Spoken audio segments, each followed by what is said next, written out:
Now, who have you sold tomatoes to? A lot of fruit stand and grocery stores.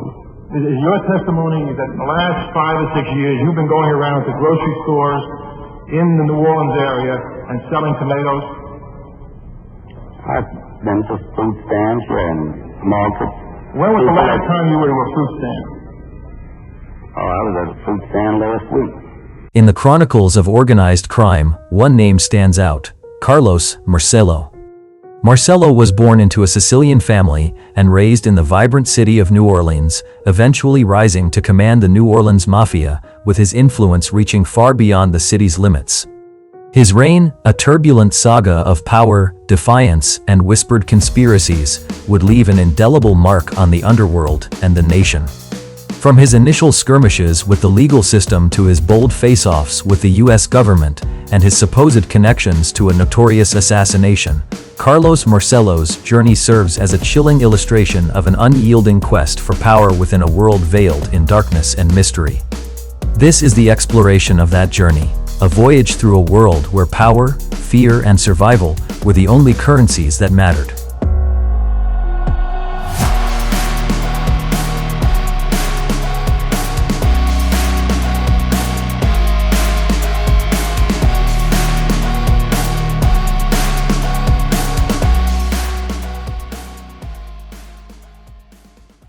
In 1910, a Sicilian couple named Giuseppe and Luigi Minacori welcomed their son Calogero into the world in Tunisia. Shortly after his birth, the family received news from relatives in the United States of better opportunities in Louisiana.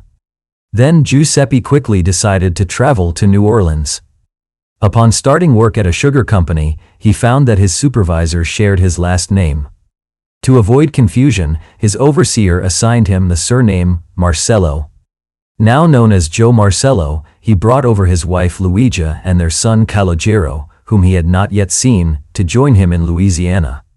The family adopted new names and Calogero became Carlos Joseph Marcello. On October 7, 1910, after a 19-day crossing, the passenger ship Liguria, with 778 passengers on board, arrived at the port of New Orleans.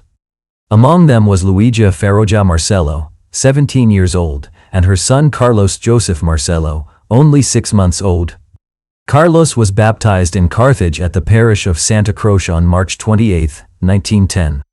Growing up in New Orleans, young Carlos quickly adapted to his new surroundings. However, by the age of 14, the allure of easy money and the influence of the city's underworld proved too strong to resist. Carlos dropped out of school and began to immerse himself in the world of crime, learning from the seasoned hoods and street punks who worked the fringes of the mafia. By the age of 18, Carlos was ready to strike out on his own. In 1929, he and 3 of his friends robbed a bank in Algiers, not far from his father's West Bank farm. Despite their arrest, the bank did not press charges and they were never prosecuted. However, a subsequent robbery of a grocery store led to his arrest. On May 28, 1930, Carlos was sentenced to serve 9 to 12 years in the dreaded state prison in Angola, where he earned the nickname Fagin after the character in Dickens' novel Oliver Twist. Carlos's father, Joe, worked tirelessly to secure his son's release. After serving only 4 years of his sentence, Carlos was out of prison in 1934. This marked a turning point in Carlos's life as he began to move away from his early impulsive criminal behavior to more organized and lucrative activities. His experiences in the underworld had shaped him, preparing him for the challenges and triumphs that lay ahead.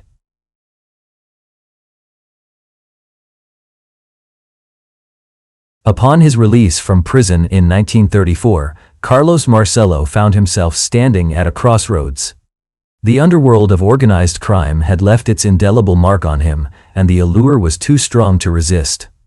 But Carlos, armed with ambition and a keen understanding of the criminal landscape, began his ascent within the New Orleans crime family. He understood that he needed to change his impulsive behavior of a cowboy bandit. He ended all armed robberies and got involved in the far more lucrative activity of smuggling narcotics instead. To conduct this kind of business, he needed the right location.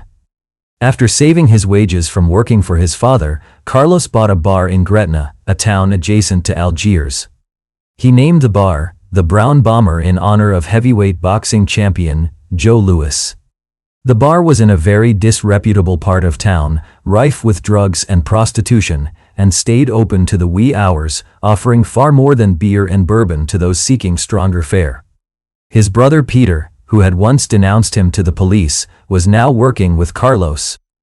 To conduct this type of business, Carlos and Peter needed protection and permission to operate. They knew exactly who to contact to avoid police raids on the bar. Around this time, as the 1929 Wall Street crash slipped into the Great Depression, business was booming for Carlos. He even opened a liquor store in Algiers. Upon taking office in March 1933, President Roosevelt repealed prohibition, making the sale of alcoholic beverages legal once again. But in the New Orleans area, only those who agreed to cooperate with friends of friends could enter the lucrative liquor business. Carlos prospered during this period and finally reached his goal of joining the Cosa Nostra. The organization, led by Sam Silver Dollar Carallo, had noticed Marcello's successful handling of his business for some time. Frank Todaro, one of Carallo's underbosses, took a liking to Carlos and worked well with him. They were about to become related. Carlos's sister Mary was the best friend of one of Frank's nieces, Giacomina, known as Jacqueline. When his sister married Sam Loria, a good Sicilian American whom Joe and Louise had picked for their daughter, Carlos was best man and Jackie Todaro the maid of honor. In church, Carlos couldn't take his eyes off Jacqueline. It was love at first sight. Following a short engagement, and with the permission not only of her father but also of her uncle, who was Carlos' boss, they became husband and wife on September 6, 1936. As destiny would have it, the mafia boss who would tragically impact the fate of John F. Kennedy shared his wife's first name with that of the First Lady, Jackie. The year Carlos got married was also the year of his association with the Matrunga crime family. They were one of the earliest recorded American mafia crime families, operating in New Orleans during the late 19th century until the beginning of Prohibition in 1920. It was perhaps also around this time when Carlos became a made man. In the 1940s, despite being in his early 30s, Carlos Marcello had already become a seasoned veteran and a highly respected earner for the mob. Known as the Little Man, he was a force to be reckoned with in the criminal underworld. However, a significant shift occurred in 1947 when Carallo was deported. This created a power vacuum in the New Orleans crime family. Marcello, having proven his loyalty and competence, was chosen as Carallo's successor, marking his rise to the position of boss. 15 months after Marcello ascended to the leadership of the Louisiana Mafia, the FBI initiated surveillance of his activities. His name made its first appearance in an FBI file on October 15, 1948. Now at the helm of the New Orleans crime family, Marcello was set to become a major figure in the world of organized crime.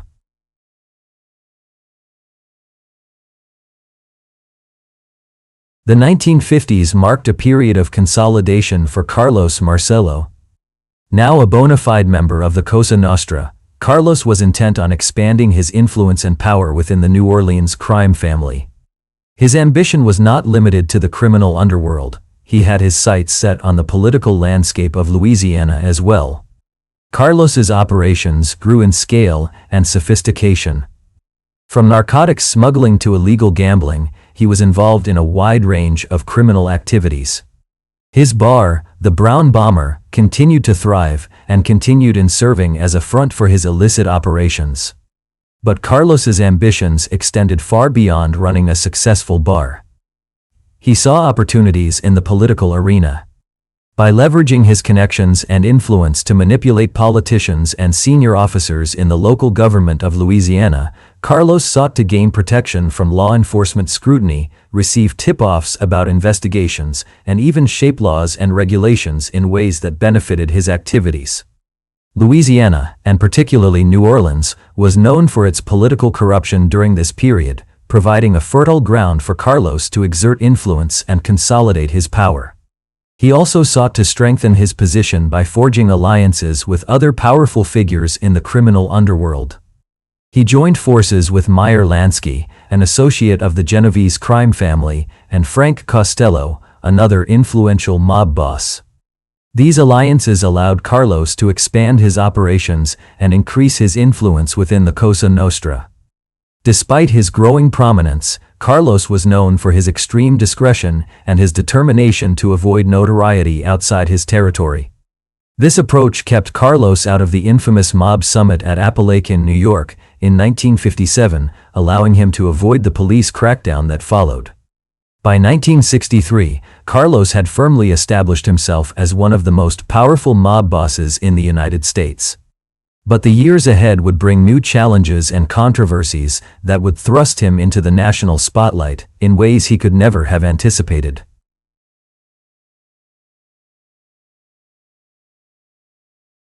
Carlos was known for his fierce independence, forbidding mafiosi of other families from visiting Louisiana without first asking permission. This unyielding stance further solidified his power and influence within the criminal underworld. However, his life took an unexpected turn in 1963, while his notoriety had been simmering for years. On January 25, 1951, Carlos appeared before the U.S. Senate's Kefauver Committee on Organized Crime. He pleaded the Fifth Amendment 152 times, leading the committee to label him one of the worst criminals in the country. On March 24, 1959, Carlos once again found himself before the United States Senate, this time the McClellan Committee investigating organized crime. Serving as chief counsel to the committee was Robert F. Kennedy. His brother, Senator John F. Kennedy, was also a member of the committee. Carlos again invoked the Fifth Amendment, refusing to answer any questions relating to his background, associates, and activities. This event marked the beginning of Carlos's avowed enmity towards the Kennedys. On April 4, 1961, under the direction of Attorney General Robert F. Kennedy, Carlos was apprehended during what he believed was a routine visit to the immigration authorities in New Orleans. He was then promptly deported to Guatemala. In the 8 weeks following his deportation, Carlos faced a series of trials that tested his mettle. Upon his arrival in Guatemala, he managed to reunite with his wife, his daughter Florence, son Joseph Jr., his lawyer Mike Maroon, and 2 of his brothers, Sammy and Vincent. They all resided at the Biltmore Hotel with hopes of a swift return to the United States. However, their hopes were dashed when Carlos's visa was abruptly denied as they prepared to depart from the airport. Instead, he and his lawyer were whisked away to El Salvador and left at an army camp. They were later transported to San Salvador and then to Honduras, where they were abandoned in the jungle. Despite being middle-aged and ill-prepared for the wilderness, Carlos and Maroon persevered through a grueling 3-day trek before reaching a small airport in Honduras. Physically exhausted, they flew to the capital, Tegucigalpa.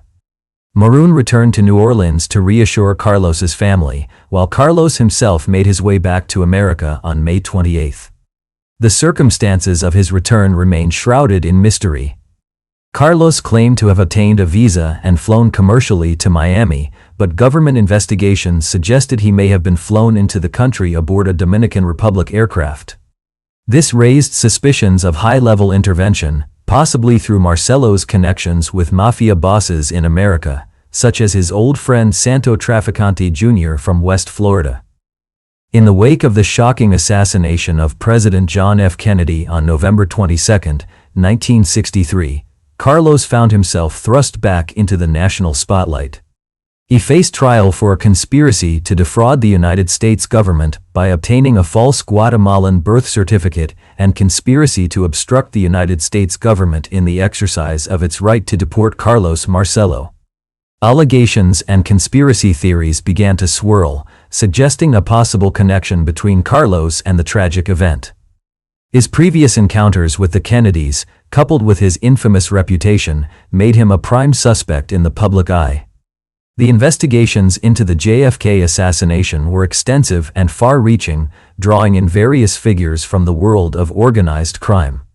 Carlos's name repeatedly surfaced during these investigations, raising questions about his potential involvement in the assassination plot. There were theories that suggested that he, along with other mob bosses, may have orchestrated the assassination in retaliation for the Kennedy administration's crackdown on organized crime. One of the most persistent conspiracy theories involved Carlos Lee Harvey Oswald, the alleged assassin of President Kennedy, and Jack Ruby, the man who killed Oswald while he was in police custody. Lee Harvey Oswald had lived in New Orleans for a period and was claimed to have connections to individuals linked to Carlos.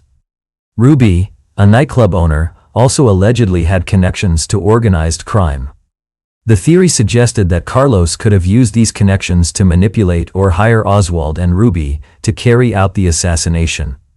Another layer to the conspiracy theories was the alleged involvement of the Mafia, including Carlos, in the CIA's plots to assassinate Cuban dictator Fidel Castro, especially after the failed Bay of Pigs invasion in 1961. Carlos, along with mob bosses like Sam Giancana, reportedly had connections in Cuba and were said to be part of these plots.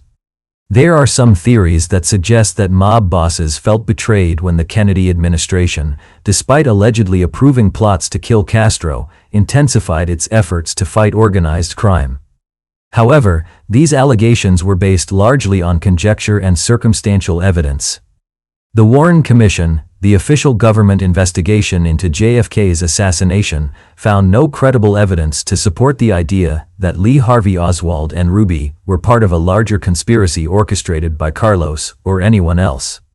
Carlos himself vehemently denied any involvement in the assassination, maintaining his innocence throughout the investigations.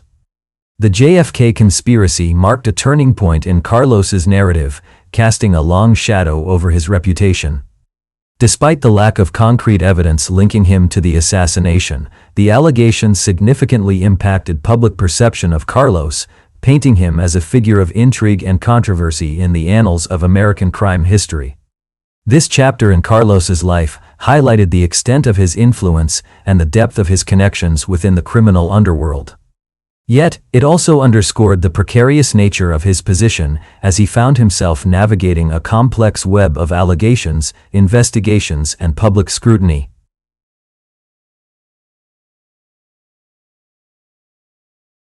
Following his defiant stance against the Kennedys and his insistence on independence from other crime families, Carlos Marcello faced a series of legal battles after the intense scrutiny of the JFK assassination investigations. His alleged connections to organized crime and his purported involvement in various illegal activities made him a target for law enforcement agencies. In the late 1960s and 1970s, Carlos was brought to trial on several occasions. Charges ranged from racketeering to conspiracy to defraud the U.S. government. Despite the mounting legal pressure, Carlos maintained his innocence and continued to operate his criminal enterprise. However, in the 1980s, Carlos's luck ran out. He was convicted of racketeering and sentenced to prison. The conviction marked a significant fall from grace for the once powerful mob boss. Carlos's time in prison was challenging, but it did not break his spirit. He served his sentence and was released in 1989. Now in his late 70s, Carlos chose to live a relatively quiet life. In the years following his release, Carlos kept a low profile. The man who had once been one of the most powerful mob bosses in the United States was now largely forgotten. He lived out his final years in relative obscurity, a stark contrast to the power and influence he once wielded. Carlos passed away in 1993, leaving behind a complex legacy. His life was a testament to his adaptability, ambition, and resilience. Despite the controversies and legal battles, Carlos Marcello remained a significant figure in the annals of American organized crime.